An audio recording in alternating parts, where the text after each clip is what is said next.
And I was a former colleague of Will until a year ago as the director of Europol, so I have perspectives, as Will does, on the problem of financial crime, also from the perspective of the criminals. So I'm delighted to have the opportunity to moderate this panel today, and four different experts that will bring their views. Let me spend a couple of minutes framing the problem that we heard briefly in the introduction as well.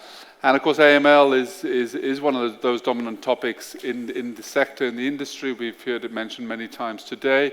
We see it played out, of course, in headlines and media stories, in high-profile public cases such as those that have affected Danske Bank, Deutsche Bank, ING, to name but a few over the last few months. And I think those cases and the issue more generally illustrate the two dominant features of the challenges that we face of financial crime. On the one side, how more complex, more global the criminal networks have become, more able, therefore, to leverage technology and innovation, to leverage the internet to grow their global infrastructure, to run more enterprising operations at scale, to launder very large amounts of dirty money through the system. And that, in fact, itself manifests itself in what we see, this global criminal infrastructure on the dark net, which is driving, for example, high-volume cyber attacks, to undertake high-volume data breaches, to sell that stolen data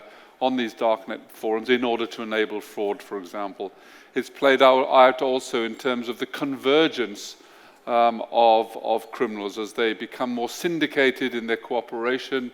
For example, we're seeing obvious links between cyber fraud and AML, and that's an important factor for the industry as it tries to consider how to manage what has traditionally been three separate risks in the industry. But it also plays out in this emergence of a service-based criminal economy, large networks now of professional money laundering networks, who are very adept at gaming the system and very successful, because we know from most of the figures that we have a very poor response rate of just seizing around 1 or 2% of all criminal proceeds. And that partly reflects the work of these professional money launderers, but it also partly reflects the second dominant problem that we have today, which is, I think, a pretty not fit for purpose AML regime.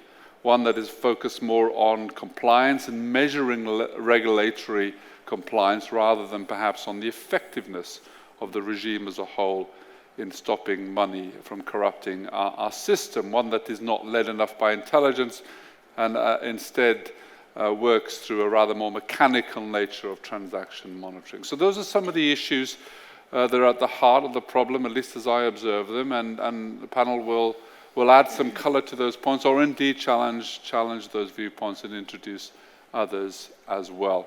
I'm going to start with Piers for a wider view, perhaps on the problem itself, as we define the problem, and the extent to which you see it, Piers. And my words might resonate with you, or you might have different views on this. How do you see it? Well, I'm glad you made the points that you did. So on the one hand, look, we've clearly got a problem. There's high-profile cases, certainly in the EU, but also elsewhere, honestly. And then we've got a system which I think you said is not fit for purpose. I mean, looking at the AML CFT oversight aspect specifically, I mean, I would say there's been quite a lot of changes in recent years. So some of the cases that we're seeing do relate to legislation which was previous, and now that legislation is changing. Again, that's not just in the EU, that's globally. So when I look at the changes in the FATF and the subsequent changes in the AMLD for the European Union, AMLD 4 and 5, I do think we're seeing some changes. So I will try and make the point that when we talk about these changes,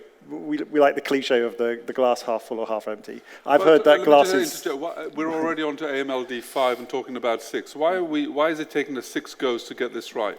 Right, because we are, indeed, so we need to move faster. I was going to say, when I raised this glass thing with somebody else, they said the glass is broken, but I think we are on the journey. So the glass is half full. Let me try and persuade you, but tentatively so, because we've clearly got problems and we've got some way to go to fix them. With AMLD 4 and AMLD 5, we've started to move away from rules-based to risk-based, which addresses the point that you are making. I think roles are clarified, and this thing about roles not being clear before, in particular on home host, is much clearer today than it was even 2 years ago. We're seeing enhanced cooperation, and we're seeing a degree of technological neutrality come through in the legislation. So, I mean, if you look at the sort of crypto wallets and exchanges, we're starting to address those things. So those 4 things are happening in the broader legislation.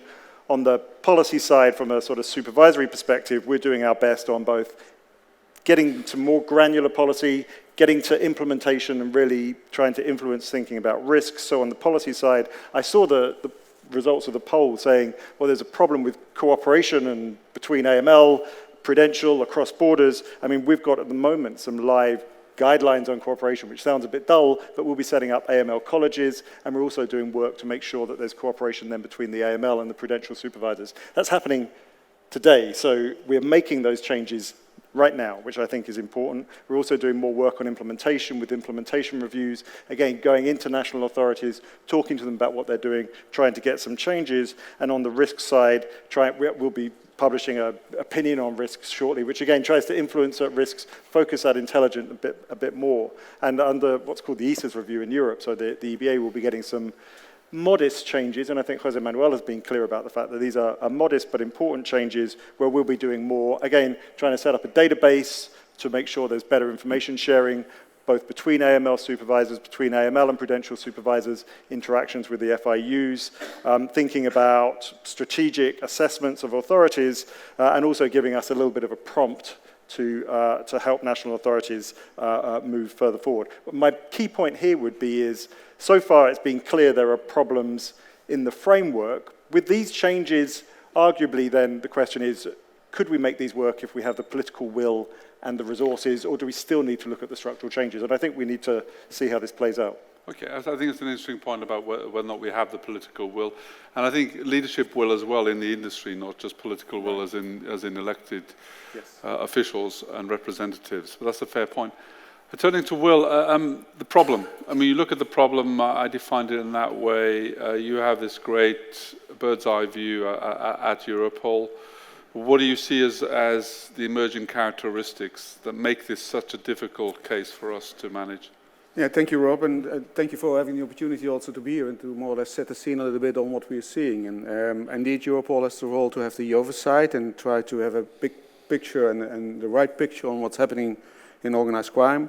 Well, we do regular reports, and if you look at the latest one, just for Europe, we are facing more than 5,000 organized crime groups involved in organized crime, but not in one form of crime, but being polycriminal. We see developing services, crime as a service, more or less, towards other criminals, making even things like money laundering much more easy. On the other hand, also, there is an issue also for law enforcement to really cope with this issue. If you estimated the amount of seizures that have been made, it's only 2% as an estimation of the total of the overturn of crime. And out of those 2%, at the end, only 1% stays within the, let's say, the system of the government. So we have a big issue over there in which we, created also something to help us. And I think, indeed, I would also agree that we are making steps. But if you look at the amount of suspicious transactions that are also from police side, law enforcement taken into account, it ends up with something like 10%. So we created a system that probably was fit for purpose when we created it in last century, but, we moved to another century in which all kinds of different things are happening. So in that way, I think if you look at the money laundering, a little bit more specific, so the figures were more on organized crime as a total. Developments that I see over there is indeed, as of crime as a service, you see indeed super facilitators coming up, as we call them, those who are totally focused only on money laundering and offering the services to all kinds of different organized crime groups and make it very easy, cash-based or trade-based, that doesn't make a difference. They will do the deal for you. Also, one related effect is that we see a rise in stolen documents and the use of those documents, because there is a stronger need for having genuine documents because of the system that we are building with each other in this field. So the issue is increasing. Technology doesn't, help us on one side, as also the overview showed. On the other hand, encryption and things like this makes it more difficult for law enforcement to react on this. And also the new payment services that are coming up are used more and more in this field. And we don't really have a real answer towards this. And towards an answer, but that's probably also something for the next part, it's about indeed more participation with the industry, but also getting more into an intelligent-led way of acting with each other, and that's something I think we really have to emphasize on. In your experience, because Europol has a primary task of facilitating cross-border cooperation, at least within the police community, you saw what the room thought was a dominant problem here, was the lack of cross-border coordination, not only with the police, but more generally. Is that how you see it? Is there not sufficient cooperation across borders?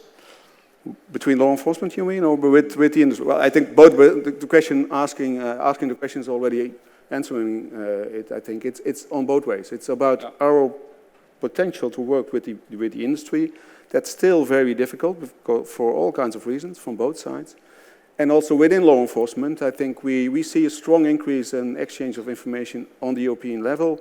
But still, in our view, we could increase a lot because with cybercrime is, I think, the game changer in which also law enforcement realized that a national perspective towards crime is not working anymore.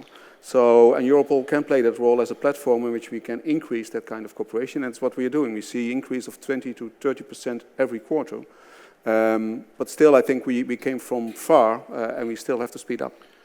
We'll ask Sarah and Olivia in a minute from their perspective in the industry. One last question, Will, to you, because one of the most frustrating things that I saw and still see was that the transaction monitoring process runs more or less in the dark. It's starved of good intelligence. It's trying to see grains in the sand without any direction. And there you are saying that Europol, is monitoring the work of these super facilitators, those that should command the greatest control regime attention.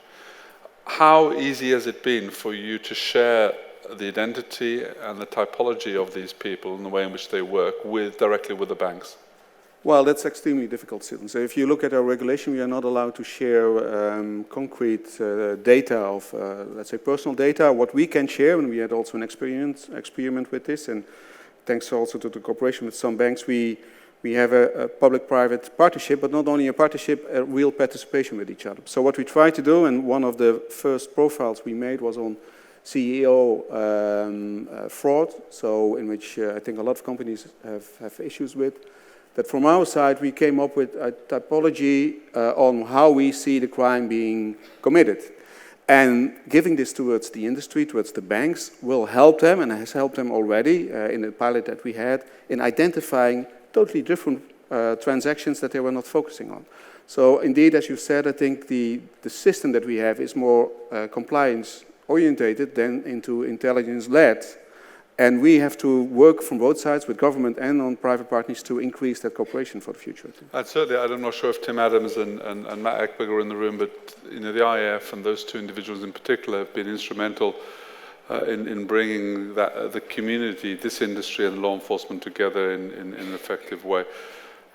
Sarah, turning to you, Credit Suisse, how do you recognize how we're framing the problem here in terms of the work that you're trying to do in one major bank? Yeah, you framed it, I would say, actually perfectly, and it fits very well. And when I think of the challenges that we face as a firm in combating financial crime, it's really a microcosm of everything that you described. And what's really helpful, and I think looking at this broader context, is the criticisms, they are criticisms, appropriate criticisms in the context of the AML regime, are really an important backdrop to the conversations that are being had today about how to enhance the effectiveness of the regime more broadly. So if we go back 5 years ago or so is when a lot of this criticism really started to kick off. And it kicked off in part basically for a variety of reasons. Criticism around de-risking, cost of compliance, a view that AML was counter to financial inclusion, and the noise, and I don't mean that disparagingly, was loud enough that it got to the G20, Financial Stability Board, Financial Action Task Force, the Global Standards Center for AML set up a work stream on this. The IMF had a whole work stream. So it's important to think of that in the context of the pressure and the criticism broadly on the AML regime. And what's so important here is that there wasn't an effective response to say, well, let us tell you actually what's great about the regime. Let us tell you what we've accomplished. And a really good example of that is the statistic around seizures. And I think this is important because what we all need to work around is that the right metric? Is that that the only metric? How do we think about defining outcomes that demonstrate that these partnerships are effective, and demonstrating that our financial institutions are effective, and demonstrating that governments are effective, but more broadly that this collective regime that we built at great cost, hundreds of millions of dollars over the last 15 plus years, actually is meaningful and is doing what it's intended to do.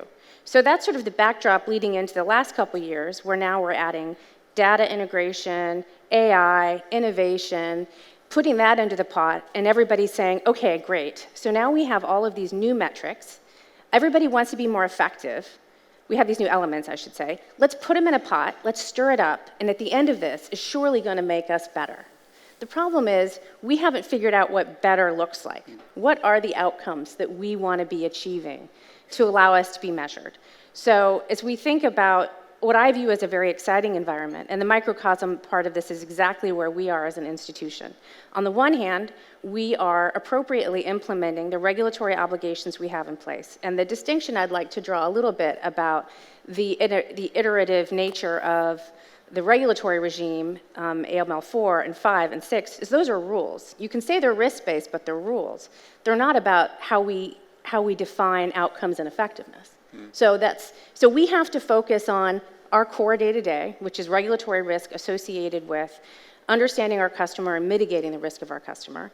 At the same time, we are also investing as a firm. We have 40 data scientists on site in Zurich, building platforms and systems to monitor our customers more effectively, to risk score our customers more effectively, right? So we're running these dual tracks, which is the broader issue here, right? Because we respect that we need to do both, they're important, but what we're now looking for is what's on the other side of this? How, as an industry and as a firm, are we going to be able to say, and hopefully the not so distant future, with our supervisors, hand in hand, we agree that this is where we should go. These new systems and the technology that you've introduced are appropriate for risk management, for AML, for all of it. You can let some of this go, whether it's legacy systems, whether it's the way we have looked in the system not built for purpose, but we need to basically collectively come together and take a risk and move on to this next generation. Okay. And I think, just to answer my question fully here now, greatest challenge is trying to balance these two things together, both of which have huge investment and costs, which collectively we're all in it, right? We want to do this. And when I think about the glass half full, everyone is fully invested in this regime now, globally. 15 years ago, that was not true. The view that everybody understands why this is important, why we do it, and not just in the context of a fine, is a huge win. Okay. And I think collectively we should embrace that. Thank you, Sarah. Olivier, you see the same? I mean, what are the 2 or 3 dominant features of the problem that you see in HSBC, for example? Is that something you would echo, or are there other things we should be looking at? Well, that's very good, because you have really framed the problem in the right way. We have started with EBA and Europol. This global mission against financial crime is absolutely driven by the governments, by the nation states, by the international community, and this is very key to understand that. Secondly, of course, the scale of the problem that we know is for a global institution like HSBC is operating in 66 countries, having 39 million customers, and having 650 million transactions per month.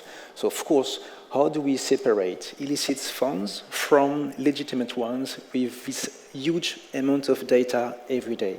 So the scale of the problem is very massive. And as you said, Sarah, the tools we had was based on transaction monitoring, screenings, so that was very efficient in the former century. In the last century, of course, we have to move on to new technology. So for us, as we like to say in HSBC, this is not a problem of finding the needle in a haystack, that's finding needle in a stack of needles. Everything looks similar. So for the technology within HSBC, we have invested a lot on platformization of all our data. That's the first thing.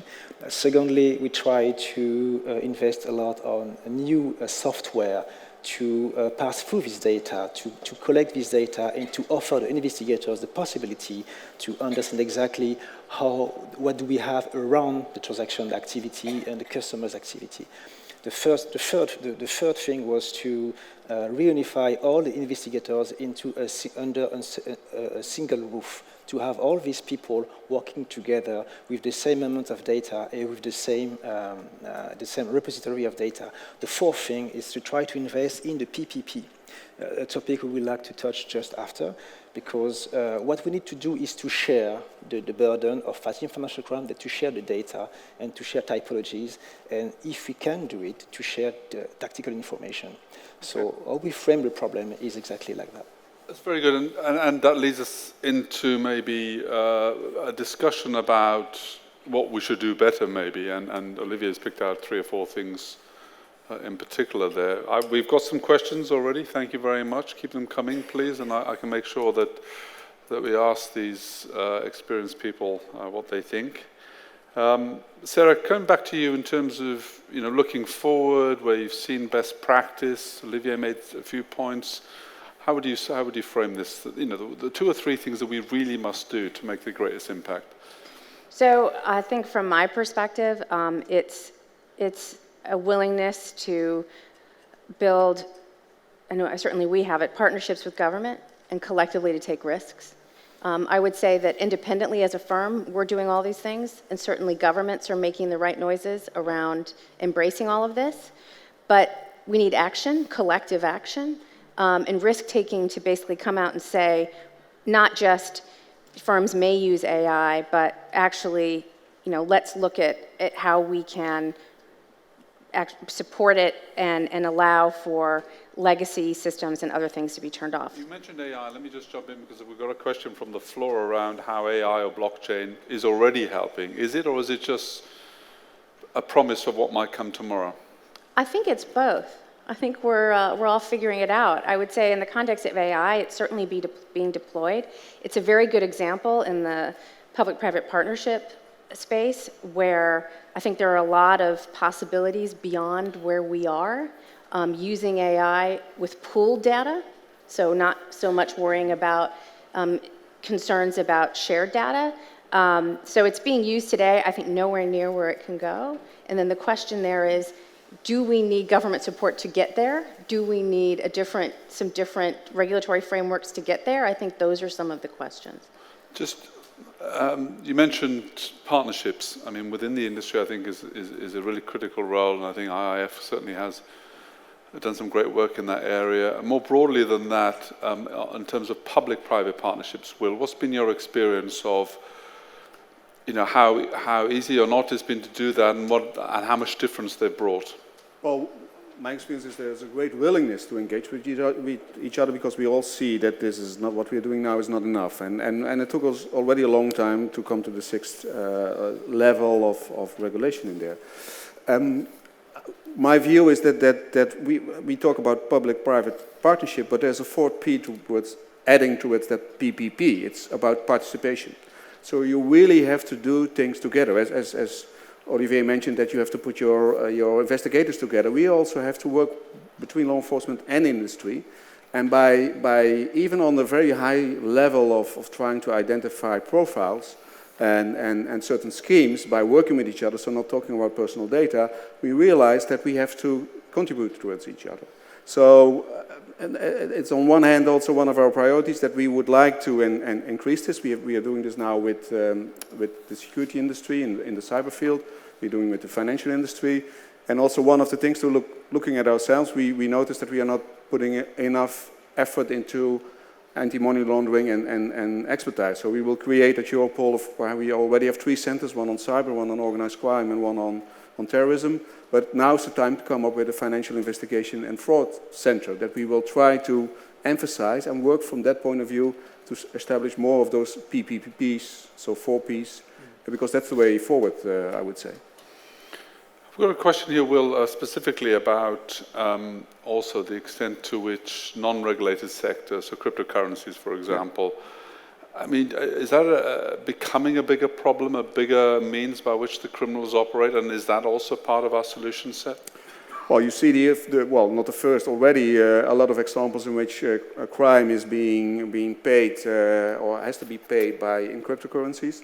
We just had last week at Europol our 3rd conference on cryptocurrency, in which we had more than 350 people not only from police, but also from the industry, try to identify where we are and how we could contribute itself. I think one big challenge we have, if you ask about challenges and the way forward, is there is not a clear vision on how to deal with the developments in fintech, in the developments in your industry, how this is reacting in law enforcement, and how we should even make still possible for law enforcement to engage in a normal way and to get the information to combat crime.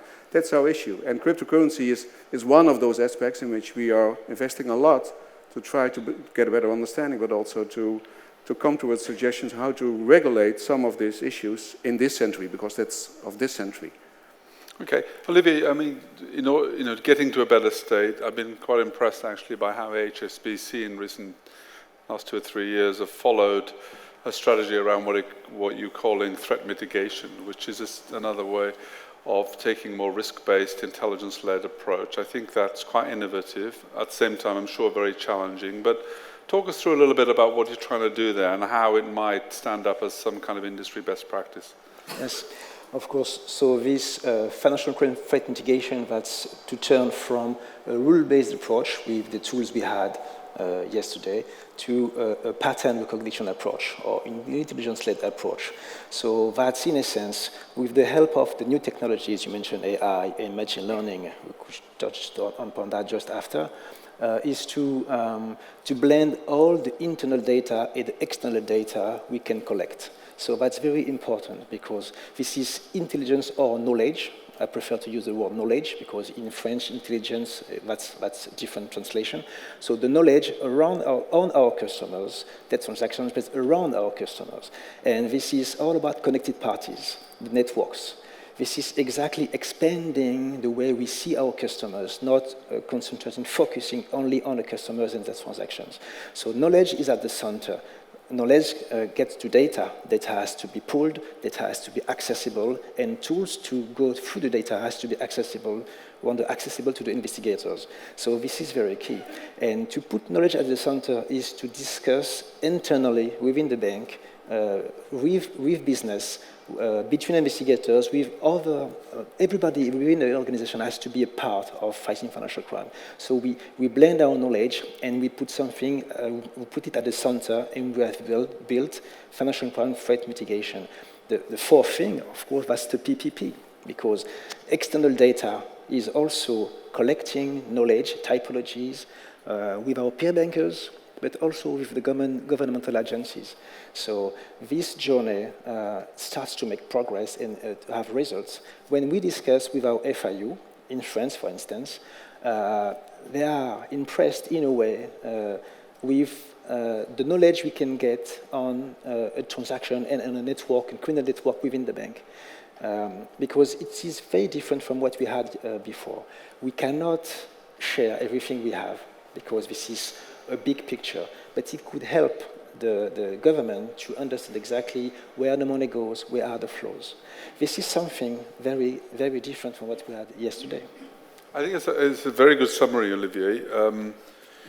A lot of this regime has been based around one of the fundamentals, as you know, is KYC controls, which is essentially about perfecting or improving your knowledge about the customer. And there are many ways to do that, which is also around the network of that customer's financial activities, of course. What Olivier is saying, and what is you're beginning to see as kind of a better practice model, is that you need to combine that knowledge with more perfect knowledge of the criminals as well, which is generally held in the police environment. And when you can blend the two, what you see, as Olivier was saying, is that data, of course, in the banking network, amongst the billions of transactions, are also relevant about informing the activities of criminal networks. And when at a macro level you combine better knowledge of customer and better knowledge of criminal activity, you get much closer to the top line prize that you're getting to. That's why this is, I think, so important.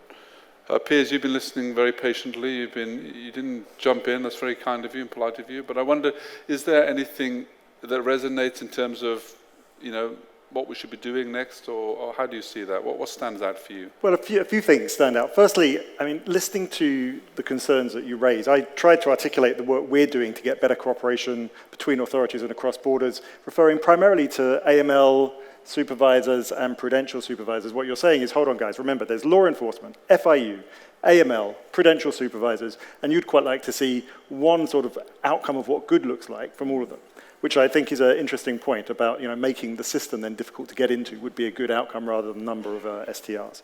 But that brings me to a second point. We do have different roles for good reasons, and this point about sharing information and how we can share information also with the PPP, 4 Ps I think you said, those setups have to be... 4, by the way? I'm sure we could all think of another. Can I have suggestions from the floor of what the 5th might be? That might be quite good fun, actually. You'll get a prize for it, by the way. Tim will give you a bottle of champagne by the end of the conference.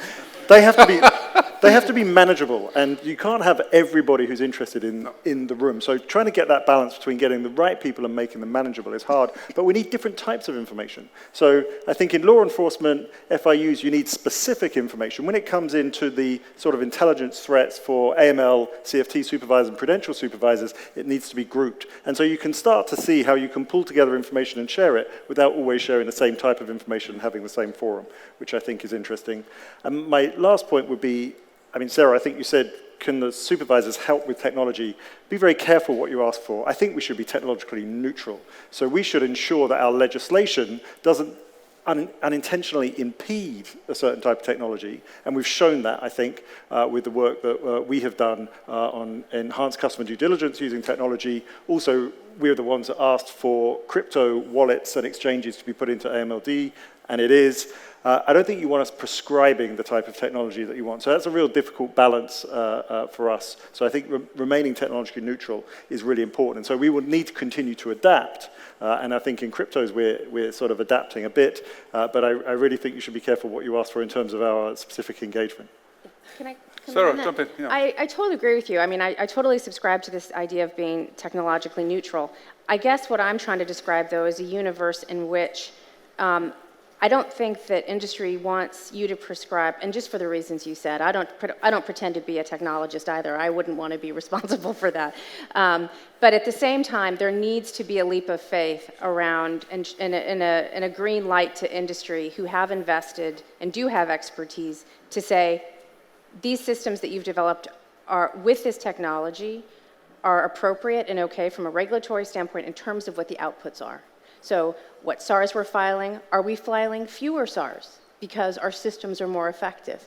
So some sort of broader agreement around moving to that, turning off our legacy systems. So it's somewhere in the middle, and I think this is the challenge. But I'm hearing what you're saying, and I think it's less about technology and more your point about what's the risk appetite from the policy community versus for the banks, and finding the, recognizing where the responsibility lies, of course. My concern about technology is that a lot of our hopes for reforming this are invested right now in AI, in better algorithms, essentially, to help TM. If the productivity of TM is so low at the moment, and in many cases, I think only 5% of alerts typically reach that threshold to be reported as a SAR. That means these thousands of compliance officers, 95% of the time, are looking at noise.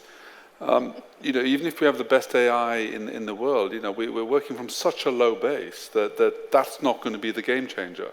I just wonder whether, we're looking for a technology solution at the wrong end of the stack.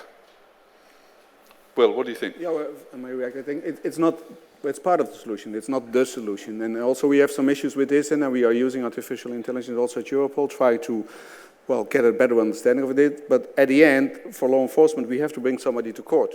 And it means that we have to reproduce our investigation, more or less. And if that's totally based on artificial intelligence, then it's a black box in which we cannot probably produce the right evidence towards the court in why we came up with this person. On the other hand, I think it was said indeed that we have to make sure that if you have those 4P corporation, you have to also control and manage it. The good news is that if you look at it from a broader perspective and the developments in crime also, you can find those typologies that will be of relevance in one country, but also in the other country, and even along the globe. So technology is part of this. Regulation and also making sure that we are allowed and able to share this information is another one. And it's also about looking at law enforcement ourselves. I think we have to invest more because at the end, for most crimes, only, 90% of crimes, money is the trigger. So if we really want to, if we are concerned about drugs or fraud or anything, at the end, if we invest more in this kind of investigation, indeed, we would be more successful. It should also show in our rates of solved cases. Piers, a different question, just changing tack, a question from the floor, asking whether or not part of the problem we've been seeing with the challenges from Danske Bank and so on reflects the fact that still penalties are still not strong enough to disincentivize that kind of behavior in the industry. Where are you on that point? Well, penalties, I mean, the ability to apply sanctions have again improved as the legislation has improved. So I think just looking at what happened in the past is not necessarily a good guide to the future. I think penalties do need to be strong, both financial but also other penalties, which is why for me it's so important that we bring together the prudential supervisor and the AML supervisors, because other things can happen. Simply stopping business, these kind of things are also relevant. So have we got big enough penalties in the EU? I mean, we've had fines 2018, 2017 in the millions.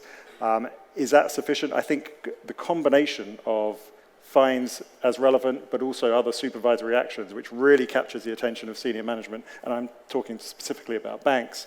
I mean, a money fine, you can't pay to facilitate money laundering.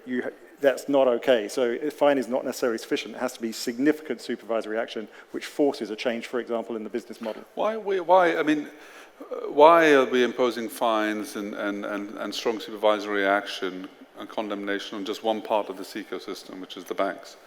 Why aren't we also challenging people like Will and the police for doing their job better, and elected officials for the way in which they've set up their FIUs and how well they've resourced it? I just wonder why the regulatory regime is so heavily focused, maybe correctly, but on just one part of the ecosystem. I mean, to my mind, it shouldn't be just on one part of the ecosystem, so I'm talking about my area of responsibility. But across the financial sector, there needs to be significant action, plus beyond to other actors. So I think, I think we're talking, focus on banks because I'm here and we've had some experience, but I don't think that's the way forward only. We should put more heat on you, Will. What do you think? Well, you changed the role recently, I think. I've changed my role. So now you're asking I'm these just questions. a consultant. I just go around coming up with great ideas. But I tried also to make clear it's also on part of law enforcement. And noblesse oblige, on one hand, if you want to, stimulate us, make it also possible for us to have this 4P cooperation, to have the proper way into investigations and get the financial information to do our investigation. I think it's a balance between both of them. But I agree, we should also try to reinforce ourselves, and that's also what we, at least at the Europol level, have been seeing, is that it's not enough to talk about migration and drugs and terrorism. This part should get the right attention. That's the reason why we create a focused approach. Okay, thank you. A minute and 3/4 to go. Let's leave the last words to the industry representatives we have here. One takeaway message, starting with you, Olivier. One point. That will be sharing.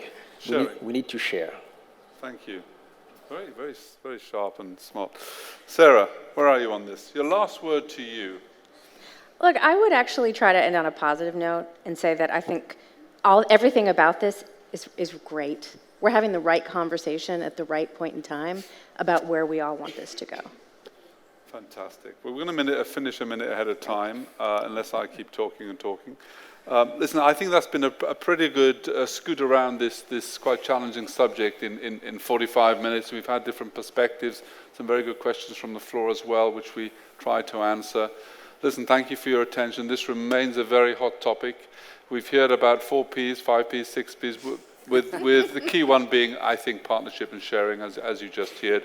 That means it's all of ours is a share in this problem. And let's end in a positive way. Thank you for that, Sarah, and thank you for your attention today.